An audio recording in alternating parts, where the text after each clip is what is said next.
capítulo 12.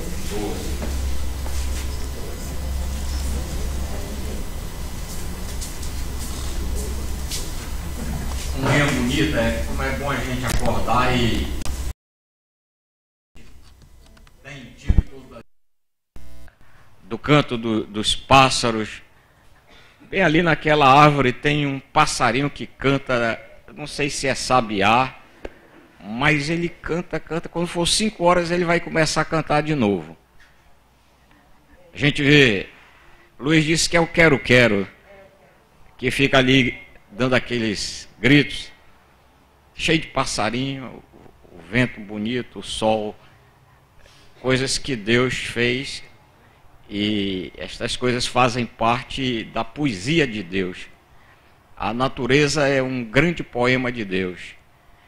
É um púlpito, assim como nós temos um púlpito no qual se expõe a palavra escrita, a natureza é o púlpito de Deus, onde ele fala para as pessoas. Quantas pregações são transmitidas a partir da natureza? O que é que diz o Salmo 19?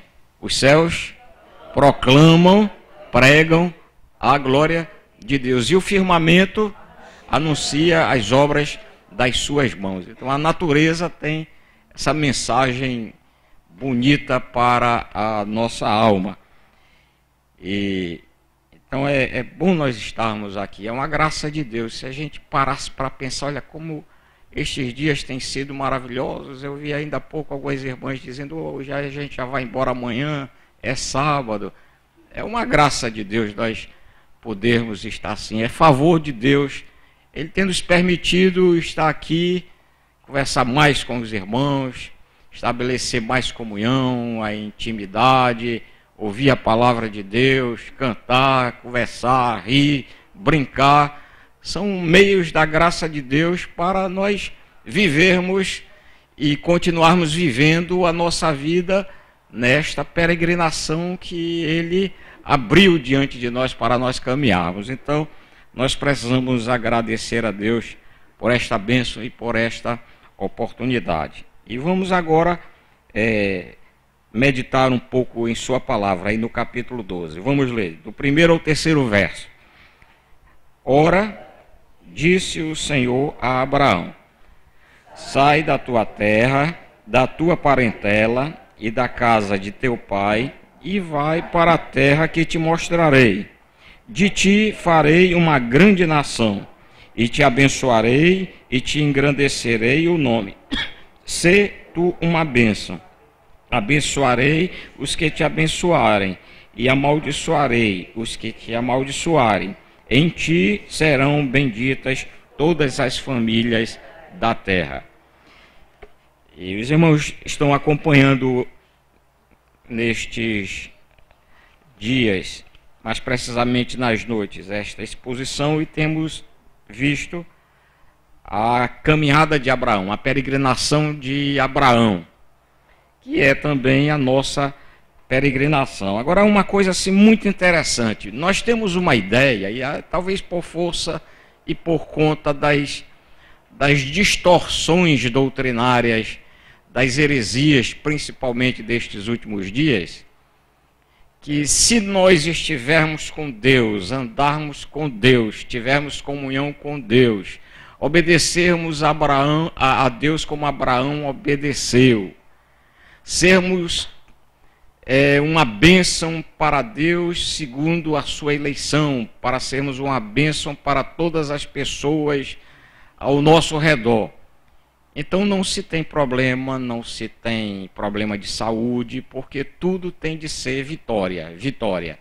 Aí vocês ouvem esses programas na televisão e veem que eles trabalham exatamente nisso aí, nessa vitória do sucesso, no patrimônio que avança, porque você está com Deus, e quem está com Deus é vencedor em todas estas coisas.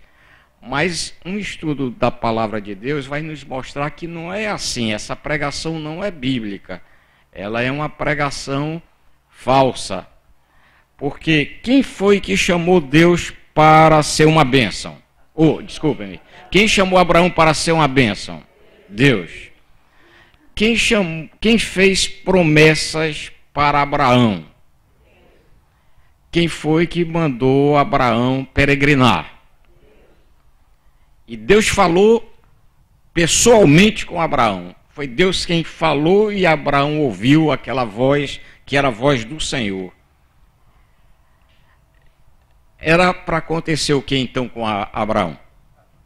Para dar tudo certinho, tudo perfeito, as mil maravilhas. Mas o que a gente vê na história de Abraão é que ele lá, no versículo 10, leiam aí o versículo 10.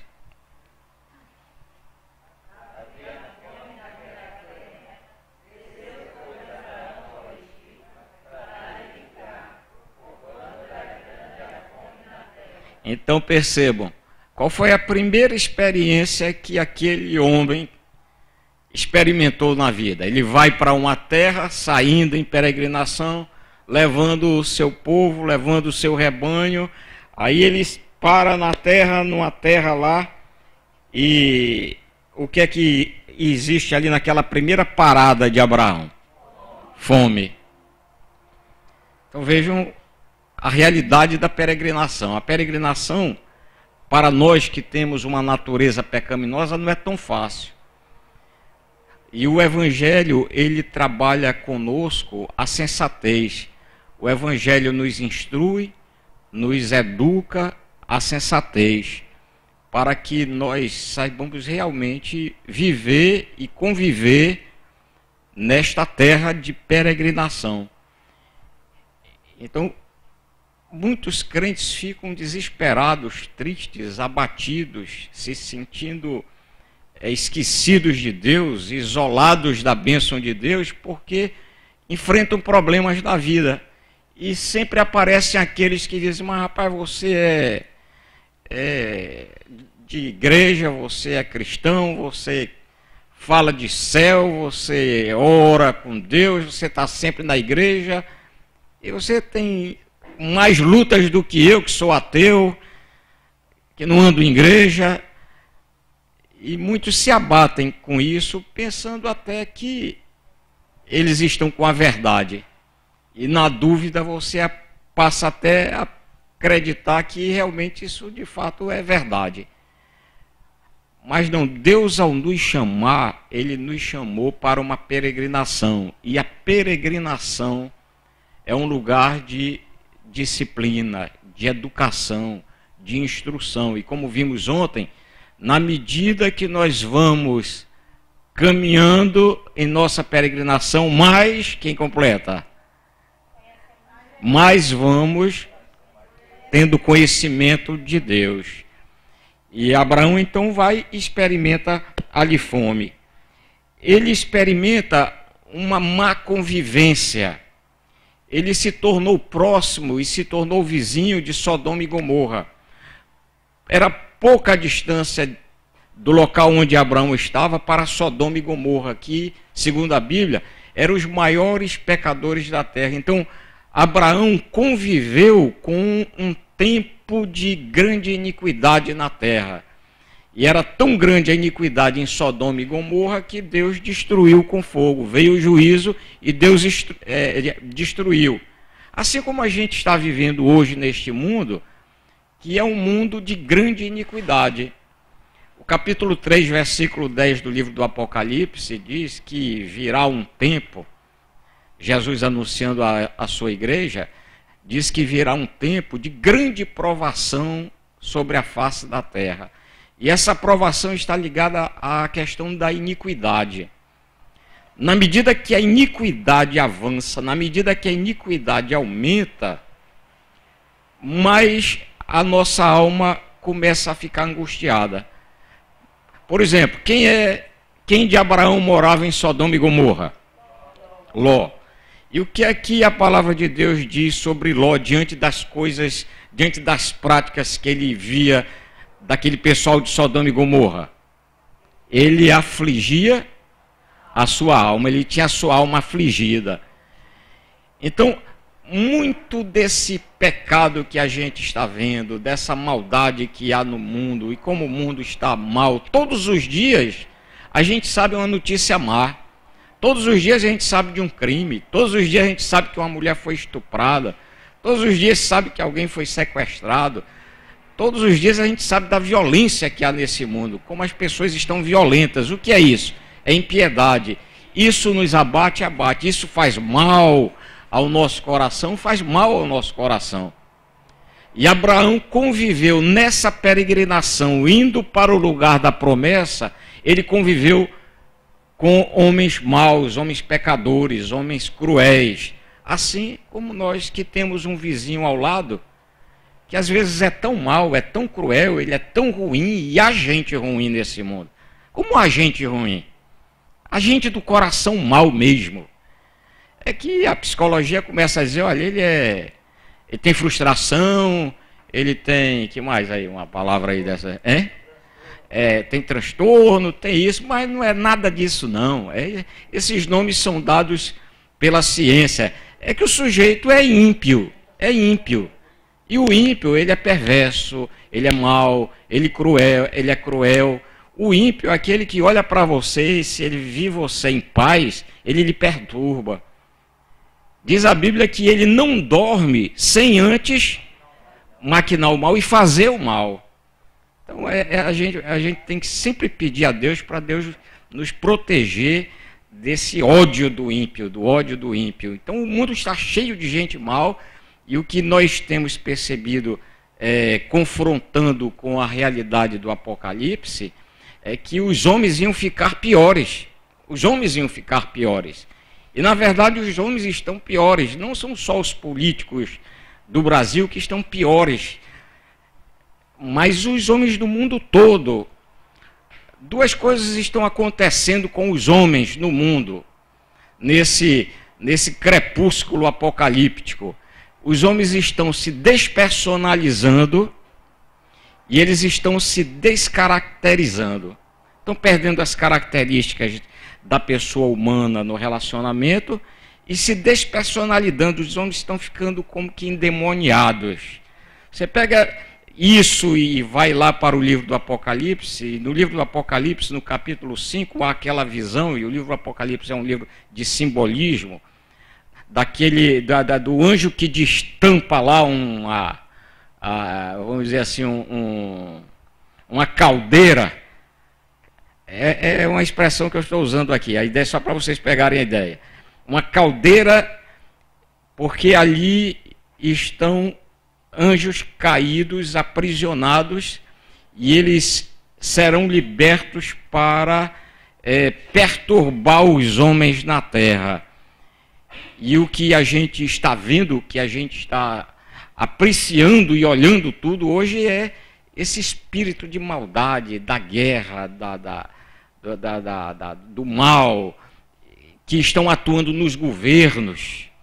Quando você lê o livro de Daniel, você olha no livro de Daniel o quê? Olha no livro de Daniel que o príncipe da Pérsia era... Obrigado, Jonas. O príncipe da Pérsia era um demônio, e foi identificado como o príncipe da Pérsia. Quando um anjo vinha trazer a Daniel a interpretação de uma revelação, de um mistério que estava ligado ao Apocalipse, ele se interpôs, ele se colocou no caminho do anjo, e foi preciso que Miguel, o principal dos anjos, que é um tipo de guerreiro, viesse e libertasse o anjo. E o anjo veio e trouxe a mensagem para Daniel e contou o que é que havia acontecido. Agora percebo, enquanto se travava aquela luta ali em cima, do anjo querendo vir trazer a revelação, e o príncipe da Pérsia, que era um demônio, Daniel estava nos 21 dias, que foram os 21 dias de Daniel. Daniel não teve vontade de comer, não teve vontade de beber. Ele disse, coisa nenhuma agradável quis colocar na minha boca. Ele estava vivendo numa angústia. Então vejam que estes dias atuais nós vivemos uma invasão das forças do mal, das trevas, que vem bloquear e vem perturbar o povo de Deus. Então, como peregrinos, nós que vamos em busca da promessa, que vamos na direção da promessa de Deus, nessa peregrinação, nós temos todas essas lutas a serem enfrentadas.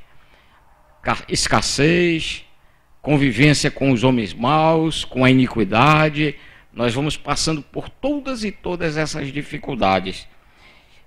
Abraão experimentou situação de guerra, Pensemos nos conflitos, nos íntimos conflitos. Ele passou por provação espiritual. E essa provação espiritual é aquela luta que muitos cristãos hoje estão tendo. Tem cristão que está tendo cada tipo de luta espiritual que ele tem vergonha de dizer para o outro o que é que está se passando com ele. E Jesus já havia advertido, e Pedro tinha dito assim: irmãos, vocês não estranhem se alguma coisa extraordinária estiver acontecendo sobre vocês. Alegrai-vos antes pelo fato de serdes coparticipantes dos sofrimentos de Cristo. Então, essa provação espiritual nós vamos tendo na nossa peregrinação. A vida cristã é uma bênção, é uma maravilha, mas é uma caminhada de grandes lutas e de grandes dificuldades E são muitas, mas é para resumir, só para ir dando a ideia aos irmãos. Ele também experimentou algo que é muito comum a todos nós. Ele passou por um drama, ele não ficou isento também na peregrinação dos dramas familiares. Você pode fazer a pergunta: quem não passou ainda, qual cristão não passou por um drama familiar na vida? E Abraão, aquela bênção chamada, aquele homem que foi uma bênção, chamado por Deus para ser bênção aos povos, e que Deus lhe fez promessas extraordinárias e maravilhosas, e ele peregrinou na direção dessas promessas. Na peregrinação, ele teve também os seus dramas familiares. Então, o que é que nós podemos rapidamente dizer? Que Abraão foi um homem de lutas. Abraão foi um homem de lutas. O cristão é alguém que vive lutas, que tem lutas, e lutas difíceis. E não se surpreendam em eu dizer para vocês que o cristão tem lutas maiores do que os ímpios. O salmista, lá no capítulo 73, um salmista diz: porque os filhos dos ímpios são sadios, fortes, abençoados, tudo neles é bonito, eles prosperam. E ele olhava para ele e dizia: a minha realidade não é assim, a minha realidade não é essa. Muitas vezes a gente não é forçado a fazer essa comparação. As pessoas que não conhecem a Deus, não temem a Deus, que vivem desobedientes, desgarradas, longe de Deus, sorriem como nós não sorrimos, cantam como nós não cantamos, se alegram como nós não nos alegramos, e eles estão tão felizes. Aí o salmista disse: aí eu entrei no santuário, e no santuário eu meditei, e aí eu atinei para o fim deles. O que foi que ele atinou para o fim deles? É que eles peregrinavam. E peregrinavam para onde? Para a morte. Já o salmista, com toda aquela luta, ele precisou aprender em sua peregrinação que aquelas lutas faziam e fazem parte da luta deles como da nossa, e a gente vai na promessa da vitória, na promessa da vitória, da vida. O nosso caminho termina em vida. A nossa peregrinação, por mais difícil que seja, termina em vida, termina em vida. Porque Deus está sempre conosco. Nós lemos o Salmo hoje, vamos fazer um exercício. Qual foi o Salmo que a gente leu hoje? Já isso não pode dizer não. 41. Que Salmo espetacular, que Salmo lindo, que Salmo bonito. Eu gosto de ouvir esse Salmo, porque ele diz assim: Senhor, tu afofas na enfermidade o leito daquele que tu amas. É um salmo extraordinário esse salmo. Tu afofas. Na verdade, Deus não está afofando ali o colchão, se é de palha, se é de mola, as paredes do hospital, a assistência. Na verdade, o texto está querendo nos mostrar que Deus, nessa hora da enfermidade do justo, Ele está afofando a nossa alma. Ele afofa a nossa alma. E a peregrinação tem exatamente esse objetivo de Deus: trabalhar a nossa alma. Porque trabalhando a nossa alma, nós vamos sempre enchendo o nosso coração. Vamos sempre tendo uma visão com o colírio de Cristo, que nos conduz e nos leva para a maravilhosa graça do Senhor. Então, muitas pessoas aqui, muitos irmãos já viveram muitos anos. Dona Olivete já aos 90 anos. Eu sempre conversar com a Dona Olivete, vai ouvir a história de lutas de Dona Olivete, que passou por lutas, dramas familiares, enfermidade. Mas é bonito, às vezes eu chego com Elza na igreja e lá vem Dona Olivete do Rosa Elza descendo do ônibus, indo para a igreja, 90 anos, firme, vivendo a peregrinação. Vai se dizer, ela não tem lutas? Tem e teve muitas. Mas a beleza dessa luta é que Deus construiu e vem construindo em Dona Olivete. Eu estou tomando Dona Olivete sem querer excluir nenhum dos outros irmãos, mas é porque é que tem mais idade está conosco aqui. Vem construindo uma alma bonita, vem afofando a sua alma. Porque é verdade, e a Bíblia diz que depois dos 70, depois dos 80, é o quê? Canseiro, enfado. Mas a alma dela está afofada. Acorda cedo, vem para cá, canta, não é isso? Então, Deus vai fazendo essa obra bonita na vida de seu filho. E Ele fez isso na vida de Abraão, independentemente das lutas. Então, nós não podemos cultivar no nosso coração uma mágoa de Deus, que tem tanta gente magoada com Deus. Ah, Senhor, tu te esqueceste de mim, tu não te lembras de mim, tu trata fulano diferente de mim, e eu, Senhor, ai de mim, que é que eu fiz? Não, Deus trabalha a alma de cada um de acordo com cada um. Eu preciso levar certos tipos de palmadas que você não precisa. Preciso certos afagos de Deus, que Deus terá outros afagos para você. Mas Ele vai trabalhando individualmente, porque eu gosto ali dos 7 livros, das 7 igrejas do livro Apocalipse, quando Jesus disse: eu te conheço, eu te vejo, eu conheço as tuas obras. Ele conhece individualmente. Os olhos de Deus percorrem toda a terra. Ele diz: eu te vi, eu te conheço. Tua palavra nem saiu a boca, eu já sei o que é.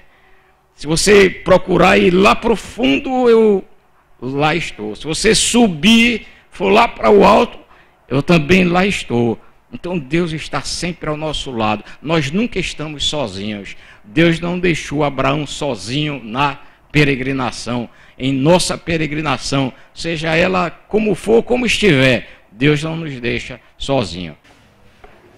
Então nós temos estudado nestes últimos dias e visto sobre a peregrinação de Abraão, que é a nossa peregrinação. E a palavra de Deus não deixa de nos ensinar. Ela fala para nós de uma luta, que nós temos luta. E ela diz que a gente tem que lutar contra o quê? Nossa luta é contra o mundo, a carne e o diabo. Contra o mundo, o sistema perverso, esse sistema que nos entristece, esse sistema que nos faz pecadores, mesmo sem nós querermos. A carne, a nossa carne e o diabo. Eu sempre penso que dos três aqui, o pior é a carne. Porque o mundo é esse sistema. Mas vamos pensar assim, olha, eu estou aqui com vocês, tal, aí a gente não tem visto nada sobre televisão, nenhum jornal de televisão, não tem visto aquele que você gosta, Daniel, o Datena, né? Pior do que o Datena, aquele da voz chorosa, como é? Olha só, todo mundo sabe aí essas figuras aí. Aí você fica ali que Elza não assiste, mas assiste às vezes um pouquinho. Aí é aquele negócio, eu saio assim, ela diz, fecha a porta. Porque houve tanta aquela coisa assim, tá? Que parece que o ladrão está lá do lado de fora. Eu tinha um tio, e a aposentadoria é perigosa por isso, né? Ele se aposentou, aí trabalhava muito, aí se entregou à televisão, ficou na frente da televisão. Aí via esses programas de televisão, tal, de rádio, era crime, briga, ladrão e polícia e aquela coisa toda. Eu só sei que aí ele arranjou um pedaço de porrete e colocou no pé da cama, porque a impressão que ele tinha é que o ladrão estava já ali ao redor, né? Mas a gente está aqui, a gente está sem esse receio, sem esse medo, sem essa preocupação, né? A gente está até um tanto quanto exposto aqui. Escuro ali pelo redor, tal, mas a gente está ali, dorme, está nem preocupado com a porta, se está bem fechada, se a fechadura é forte ou não, não tem nenhuma grade, né? As pessoas se levantam à noite, está tudo bem. Então, nós estamos protegidos aqui. Então, o mundo é perigoso, é um inimigo nosso. O outro inimigo é o diabo. A gente tem o diabo, que a gente sabe que ruge, é um leão feroz, que quer nos atacar, quer nos destruir. É o inimigo de Cristo, o inimigo da igreja, o nosso inimigo. Mas a Bíblia vem e diz assim, olha, resisti ao diabo e ele fugirá de vós. Agora, o maior inimigo mesmo sou eu mesmo. Meu maior inimigo não é o outro, meu maior inimigo sou eu. Porque o mundo está aí. O diabo está ali. Mas eu estou aqui. Eu convivo comigo, não posso me decepar. Sou eu sou o meu maior inimigo, o eu. E o eu é um grande problema para a nossa trajetória cristã, na nossa peregrinação, na nossa vida. A gente é tão, vamos dizer assim, o nosso eu é tão perigoso que ele quer sentar no trono de Deus, ele tira a glória de Deus para querer revelar a sua própria glória. O eu é uma coisa que a gente vê em Nabucodonosor, quando ele teve aquele sonho e que Daniel interpretou e disse, olha, essa cabeça dourada és tu, ó rei. Poucos dias depois ele mandou fazer uma estátua de ouro lá. Ali era a estátua dele. E a gente vai ver na vida lá dos discípulos, o eu deles ressurgindo. Então nós temos de lutar. E quem luta na peregrinação cansa. A luta cansa. Lutar contra a carne não cansa. Cansa. Lutar contra o mundo cansa. Cansa. Lutar contra as investidas do leão devorador cansa. Cansa. Nós cristãos cansamos. Na peregrinação, quanto mais vamos caminhando e vivendo, mais nós vamos cansando. Mas há um programa de Deus estabelecido, que esse cansaço nos faz anelar pelo descanso. Quem completa? eterno, celestial. É por isso que Deus apresenta lá a mensagem celestial do descanso, o céu, lugar de descanso. Por quê? Porque essa caminhada cansativa, essa peregrinação cansativa, lá na frente encontrará e se achará no descanso eterno de Deus. Mas enquanto nós não chegarmos lá, em nossa peregrinação hoje do dia a dia, o que é que acontece? A gente luta e cansa. Cansa e fadiga. Cansa e fadiga. Ah, como tem tanta gente cansada. Como nós cansamos. Ainda que a gente fale de fortaleza, e precisamos falar de fortaleza, nós cansamos. Ainda que a gente fale de esperança, mas o cansaço muitas vezes parece nublar a nossa esperança. Mas é assim mesmo. É cansando, mas marchando para o descanso celestial. E essa é a luta nossa, a luta do cristão. Lutar contra o mundo, já vimos, não é fácil. E precisamos fazer isso tudo com muita obediência e determinação. Então é interessante que as lutas e as dificuldades façam parte da nossa vida.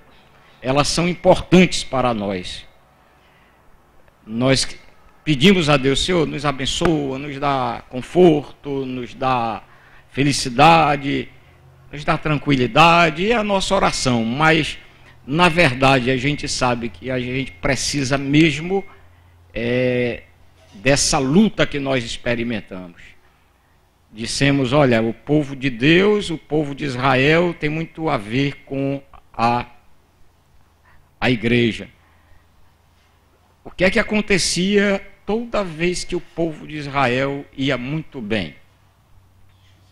Se esquecia de Deus, se afastava de Deus. Qual é a tendência nossa quando nós vamos muito bem na vida?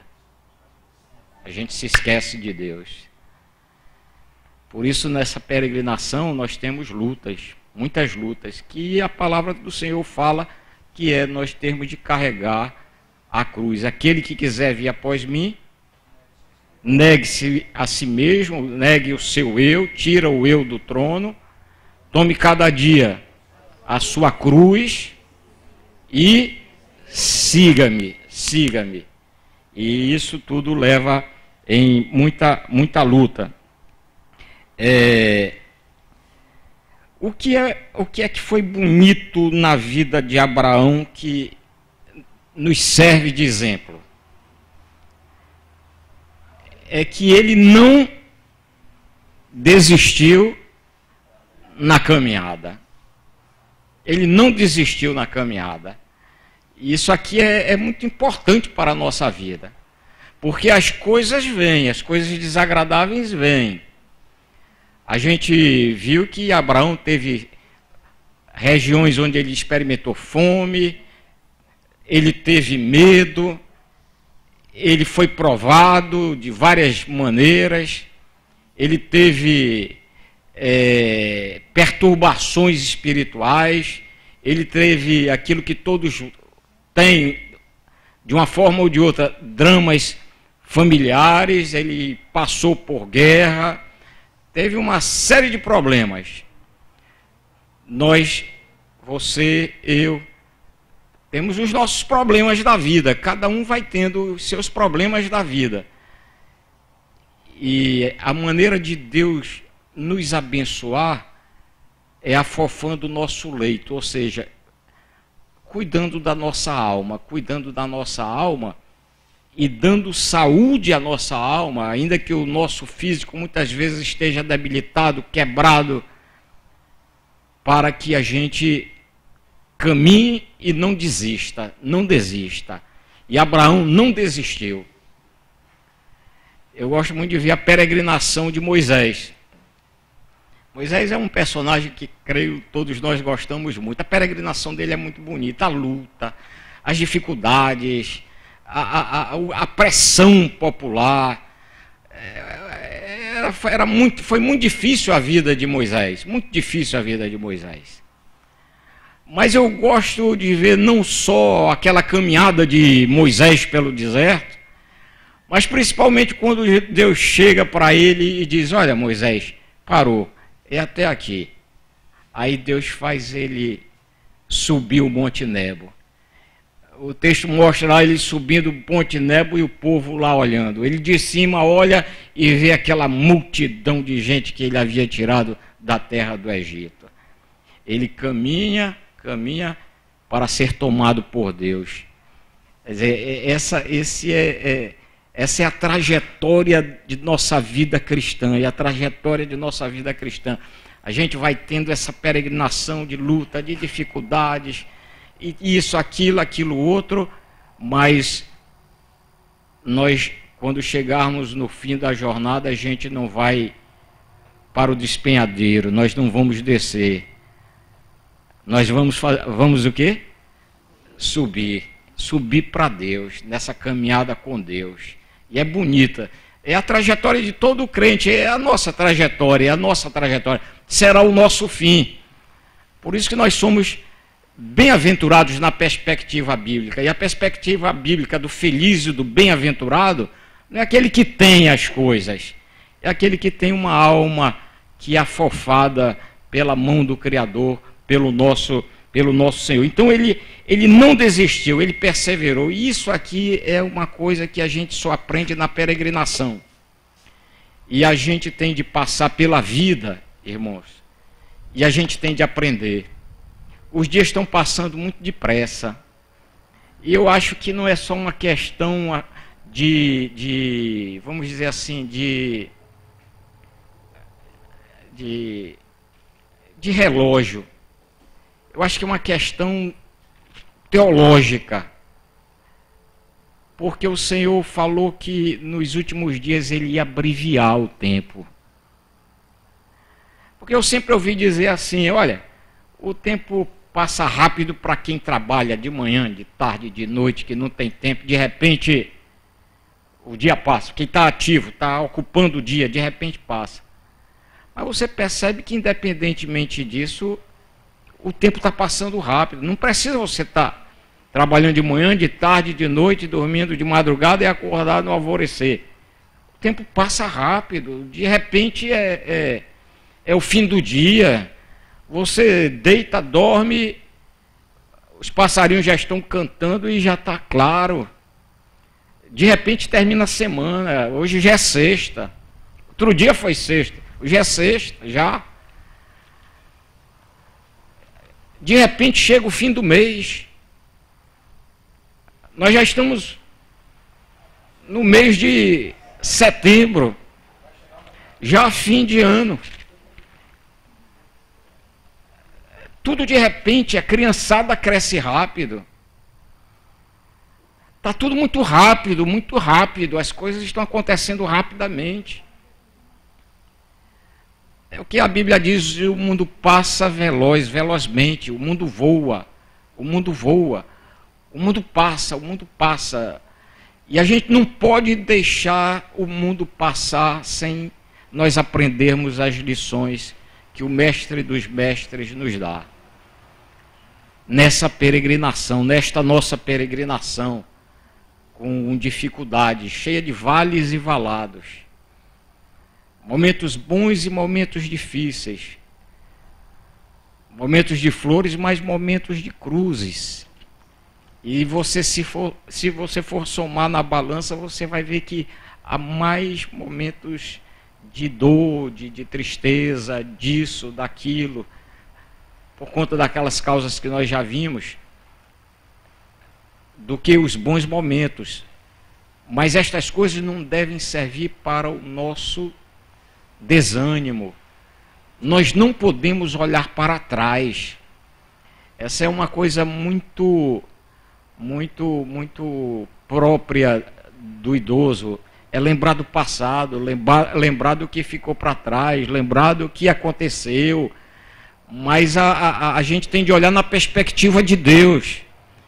E as promessas de Deus nos fazem ter uma perspectiva do olhar para frente. Para frente. Olhar para o alto. O salmista Davi dizia: eleva os meus olhos para os montes. olhando para o alto. Paulo dizia, olhem para o alto, porque é de lá que vem a redenção de vocês, não vem de trás, vem lá do alto, vem lá do alto. Então, quando formos forçados pelas circunstâncias ou tentados pelas circunstâncias para olharmos para trás, a gente tem de mudar de posição, de mente, de alma, e dizer, eu tenho de olhar para a promessa de Deus, para a frente. Abraão teve essa perspectiva, e nós temos de ter uma perspectiva certa, porque se nós não tivermos uma perspectiva certa, nós não vamos ter uma boa expectativa. Precisamos olhar certo. E a Bíblia trabalha muito essa questão do olhar. O olhar é importante. Porque os olhos são o quê? Da alma. Os olhos são a janela da alma. Os olhos são as janelas da alma. Eles veem o estado de nossa alma. E nossa alma é do Senhor, é de Deus. E nós precisamos aprender a ter essa contemplação, essa visão escatológica, bíblica, de que Deus é o Senhor, Deus é o nosso Deus. Enviou Jesus para estar conosco no meio da congregação, nos abençoar nas nossas dificuldades. Ele que conheceu as nossas dores, experimentou as nossas dores, que se fez homem semelhante a nós para conhecer as nossas limitações e morrer a nossa morte para que pudéssemos experimentar a sua vida. Então nós precisamos olhar nessa perspectiva, porque é importante termos olhos que vejam a glória de Deus. Vocês lembram daquele homem que, parece que no tempo de Eliseu, ele acordou de manhã e acordou com medo, porque os montes estavam, os morros estavam cheios de homens e de lanças que queriam invadir a cidade, aquele povoado onde estava Eliseu. E Eliseu, que já estava cego nesse período, mas que tinha uma visão da alma, certamente por causa de uma catarata, pela idade dele, ele orou baixinho ante o pânico de Geazi, seu servo, e disse, eu abro os olhos dele. E perguntou a ele, o que é que tu vês? Eu vejo todos os montes cercados pelo exército do Senhor. E assim é a nossa vida. Nós estamos cercados pelo exército do Senhor, que nos ajudam nesta peregrinação. Porque os anjos de Deus, que é uma das mais maravilhosas doutrinas que se tem sobre os anjos de Deus, por conta dos anjos da guarda da Igreja Católica, a gente deixou de estudar muito anjo na igreja. Mas quem são os anjos? Segundo o livro dos Hebreus, nos diz que eles são ministros, vai completando comigo para trabalhar a mente, ministros de Deus que estão a serviço daqueles que hão de herdar a vida eterna. E quem vai herdar a vida eterna? Somos nós. Mas aí amanhã a gente continua o estudo da palavra do nosso Deus. Senhor Deus, nós te louvamos e te bendizemos por tua palavra, que é um maná celestial para a nossa alma. Te louvamos porque através dela o Senhor nos fortalece, nos enriquece, nos educa, nos abençoa, nos enche de esperança, firma a nossa fé. Como, ó Deus, o Senhor tem sido bondoso em nos dar o entendimento e a oportunidade de termos a tua palavra diante dos nossos olhos e nas nossas mãos. Abençoa todos os meus irmãos que aqui estão e outros tantos que cá não estão, para que sejam abençoados pelo Senhor, fortalecidos, que jamais olhemos para trás, mas sempre olhemos, ó Deus, para os montes. Elevemos sempre os nossos olhares para os montes, porque é de lá que vem a nossa redenção, e que jamais olhemos para trás, mas vivamos todos os nossos dias na santa expectativa de tudo aquilo que o Senhor tem guardado para todos nós. Dá-nos a tua bênção, a tua paz, a saúde da nossa alma, a saúde do nosso físico, e dá-nos bons momentos uns com os outros nestes dias, em nome de Jesus. Amém. Amém. Que o Senhor nos abençoe.